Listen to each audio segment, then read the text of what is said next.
Hi விவோஸ், இது உங்கள் அபிமான சம்ஷுதீன் மீடியா வழங்கும் திரை ஒரு பார்வை. நான் உங்கள் அபிமான விஜய் முகமது சம்ஷுதீன். எப்படி இருக்கீங்க? ஜி தமிழ் சிங்கிள் பசங்க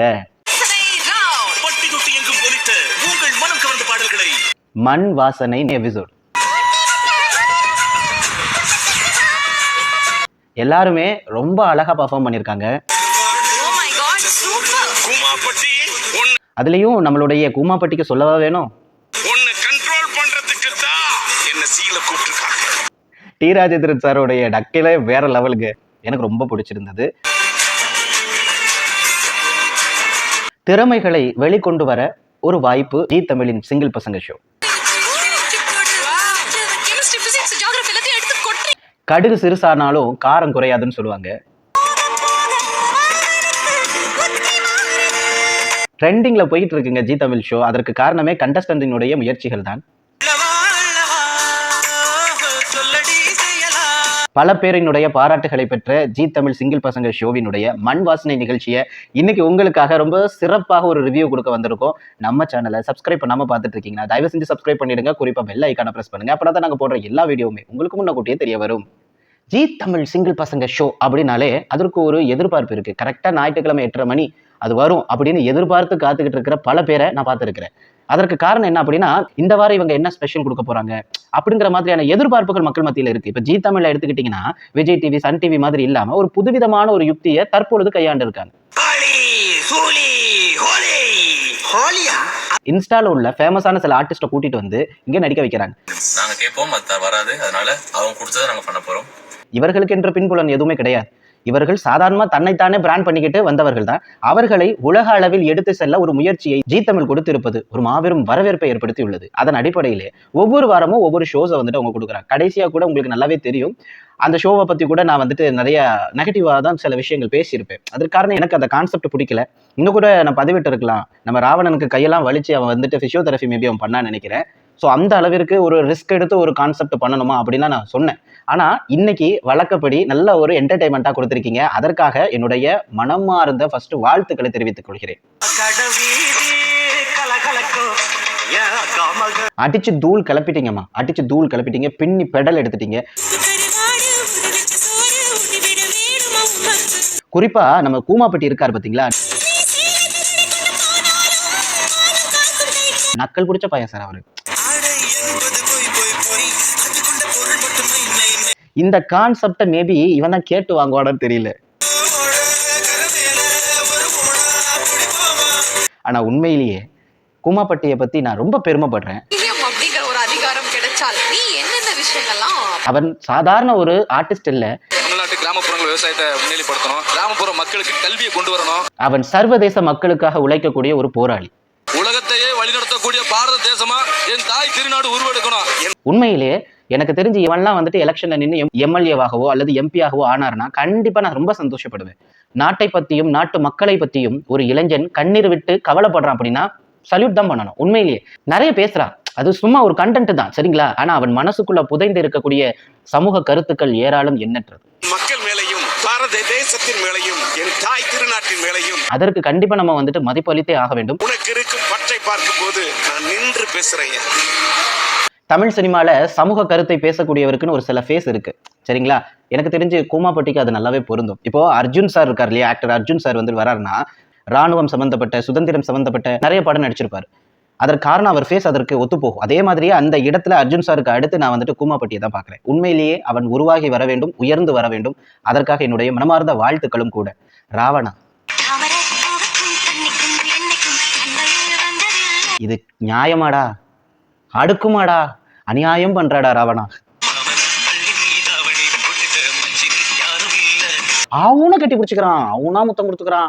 கமாண்ட்ல அவன் காரி காரி துப்புறான். எனக்கு பயமா வேற இருக்கு. என் கமாண்ட்ல இது வரைக்கும் எவ்வளவு பேசுனது இல்லை. அவன் கமாண்ட போய் பார்க்கும்போது ஜி தமிழ் என்ன வேலை பார்த்துக்கிறேன் தெரியுதா அப்படிங்கிற மாதிரிலாம் பேசுனது எனக்கு ஒரு கிரிப்பா இருந்தது. ஓகே, ஆனா கொஞ்சம் அந்த ஆபாசத்தை சிறிது குறைத்து கொள்ளலாம். சின்ன பசங்க, அவங்களுக்குன்னு சமூகங்கள் இருக்கு, குடும்பம் இருக்கு. ஓவரா அந்த முகம் சுளிக்கக்கூடிய அளவிற்கு போயிடக்கூடாதுன்னு நான் சொல்றேன். காதல் காட்சி இடம்பெறுவதற்கு சில விஷயங்கள் நீங்க பண்றீங்க, அதை கூட கொஞ்சம் டிஸ்டன்ஸ்ல பண்ணலாம். ரொம்ப நெருக்கமா இணக்கமாக இருக்கு, அதை கொஞ்சம் குறைக்கலாங்கிறது என்னுடைய கருத்து. ஆனா துரைக்கு ரொமான்ஸ் நாங்க சொல்லியா கொடுக்கணும்? தன்னால வருது அது. அது தாமரை பூவுக்கும் தண்ணிக்கும் என்னைக்கும் சண்டையே வந்தது இல்லையா? உங்க 2 பேத்துக்கும் சண்டையா வந்ததில்ல? நாங்க போன வீடியோலாம் உங்களை பத்தி போடும்போது தான் நீங்க அடிச்சுக்கிட்டு இருந்த சண்டையெல்லாம் நாங்க பார்த்தோம், பார்த்து போட்டோம். அப்படி இருக்கும்போது உங்க 2 பேத்துக்குள்ள சண்டையே வந்தது கிடையாதா? நடத்துங்க. ஆனா நல்லா ஜாலியா ஃபன்னா உங்களை பார்த்தாலே ஒரு ஒரு பூஸ்ட் வருது உடம்புக்கு. அதற்கு காரணம் உங்களுடைய உண்மையான அன்பு. அது எனக்கு ரொம்ப பிடிச்சிருக்கு. ரொம்ப நல்லா பண்றீங்க. பிளாக் ஸ்டார் இவரை பத்தி நம்ம சொல்ல வேண்டிய அவசியமே கிடையாது. ஏன்னா ஒரு ஃபுல் ஃபன் மூடில் இருக்கக்கூடிய ஒரு பர்சன் தான் அது நம்ம பிளாக் ஸ்டார் தான். துரை வந்துட்டு சும்மா விட்டாலே ஆடுவாரு. இதுல வந்துட்டு கேம்பியோ ரோல்லாம் பண்ண ஆரம்பிச்சிட்டாரு.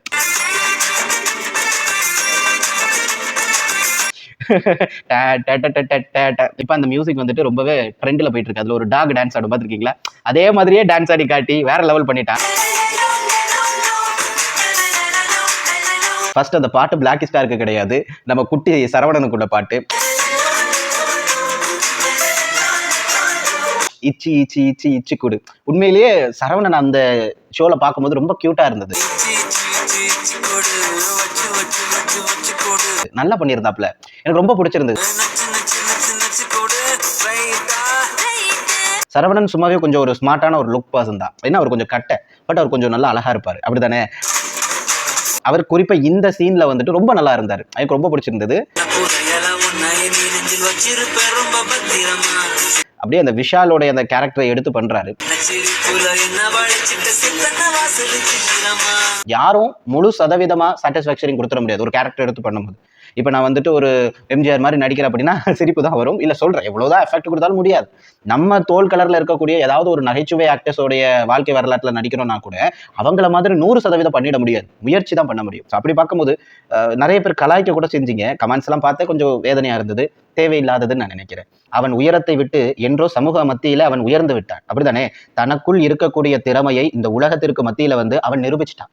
பேசி கைத்தட்டி சிரிக்கக்கூடிய பலர் யாருக்குமே தெரியாத மனிதர்களாகவே இருக்கிறார்கள். ஆனா நீங்க யாரை கலாய்க்கிறீங்களோ, நக்கலா நயாண்டித்தனம் பண்றீங்களோ, அவர்கள் உயர்ந்து கொண்டே இருக்கிறார்கள். அவர்களை பற்றி பேசுவதற்கு நமக்கு என்ன தகுதி இருக்கு அப்படிங்கிறத கொஞ்சம் யோசிச்சு பாருங்க. நீ அப்படி என்று விரலை காட்டினால் உன்னை பார்த்து 4 விரல்கள் காட்டும். சோ அடுத்தவர்களை வந்துட்டு தவறுதலாக நக்கலாக இந்த மாதிரிலாம் பேசுறதை விட்டுட்டு அவர்களுக்குள் இருக்கக்கூடிய திறமைகளை பாராட்ட முயற்சிங்க.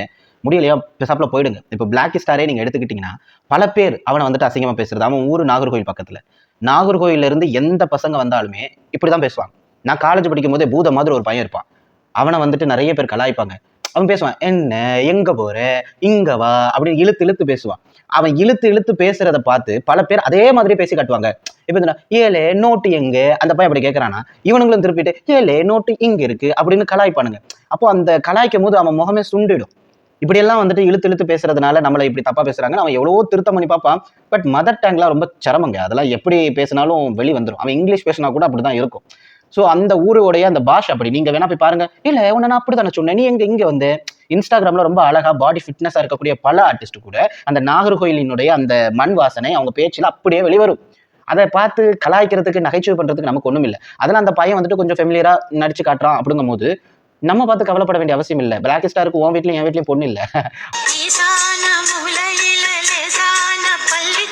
அவன் வாழ்ந்து சர்வே பண்ண போறான். உனக்கு என்ன அந்த இடத்துல தேவை இருக்கு? அதை தான் நான் கேட்பேன். யாரையுமே நகைச்சுவையா நக்கலா நயாண்டித்தனம் பண்ணாதீர்கள். அவர்களுடைய திறமையை கொண்டு அவர்கள் உயர்ந்து வரட்டுமே. இதெல்லாம் சமூகத்திற்கு சீரழிக்க வேண்டிய ஒரு செயல். எப்படி இந்த ஷோவை நடத்துறது சமூகத்தை சீரழிக்க வேண்டிய நிகழ்ச்சியா? சரி, ஓகே. இந்த ஷோல வரக்கூடிய சீன் அத்தனையுமே வெள்ளித்திரையில வந்ததுதான். அதையெல்லாம் பார்த்துட்டு அவர்களுக்கு ரசிகர் மன்றம் வைக்கிறது, அவர்களுக்காக வந்துட்டு பிறந்த நாள் கொண்டாடுறது, கட்டோட்ல பால் ஊத்துறதெல்லாம் பண்றீங்க. ஒரு சாதாரண கலைஞர்கள் அவர்கள் செய்யறது மாதிரி ஒரு நிகழ்ச்சியில செஞ்சு பிரபலம் அடையணும் அப்படின்னா நீங்க வந்துட்டு இது வந்துட்டு இப்படிலாம் வந்துட்டு பேசுறீங்க இல்லையா? என்னுடைய கருத்தை இந்த இடத்துல நான் தெரிவிச்சுக்கிறேன். மற்றவர்களை குறை பேச நாம் யார் ஃபர்ஸ்ட் அதை முதல் புரிஞ்சுக்கங்க. எனிவே இந்த மாதிரி தவற பண்ணாதீங்கிறத தாழ்மையா கேட்டுக்கிறேன். எனக்கு பிளாக் ஸ்டாரோடைய பர்ஃபார்மன்ஸா இருக்கட்டும், நம்ம இச்சி இச்சி இச்சி இச்சி கூட பாட்டினுடைய விசால், நம்ம குட்டி சரவணனுடைய பர்ஃபார்மன்ஸா இருக்கட்டும், அல்டிமேட் சூப்பரா இருந்தது. அதே மாதிரியே மாங்குயிலே பூங்குயிலே, ஆக்சுவலா அந்த ஸ்டெப் சூப்பரா இருந்ததுங்க பைபிளைக்கு. இவனை நான் பார்த்து தமிழரசனை பார்த்து சிரிச்சு சிரிச்சு எங்களுக்கு பழகிடுச்சு. அதனால அவன் சீரியஸா பர்ஃபார்ம் பண்ணா கூட சிரிப்பு தான் வருது.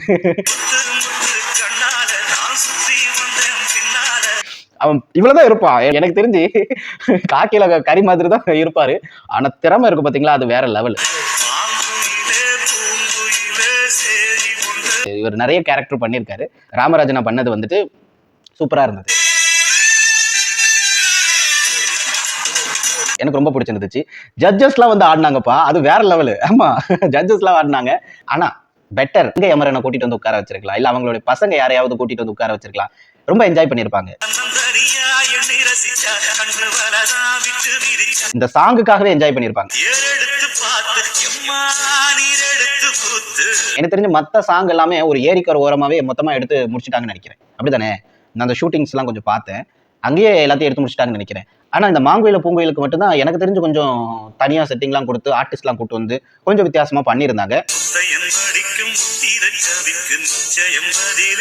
அவங்க கொடுத்த எஃபெக்ட் நல்லாவே தெரிஞ்சிச்சு. அந்த பசங்களும் அதுல நிறைய எஃபெக்ட் போட்டிருக்காங்க. தமிழரசன் வேற லெவல்ல வந்துட்டு பெர்ஃபார்ம் பண்ணாரு. எக்ஸ்ட்ராடினரி. பட் நான் என்ன சொல்லுவேன்னா, இப்போ இந்த மாங்குயில பூங்குயில நல்லா இருந்துச்சு, இச்சி இச்சி கூடு அது நல்லா இருந்தது, அப்படிதானே? கூமாப்பட்டி தங்கபாண்டி, சாந்தினி இவர்களுக்கும் ராவணன் அதே மாதிரி ஆஷா இவங்களுக்கும் நீங்க கொடுக்கக்கூடிய கண்டென்ட்ல இந்த ரொமான்டிக் ஓவரா இருக்கு.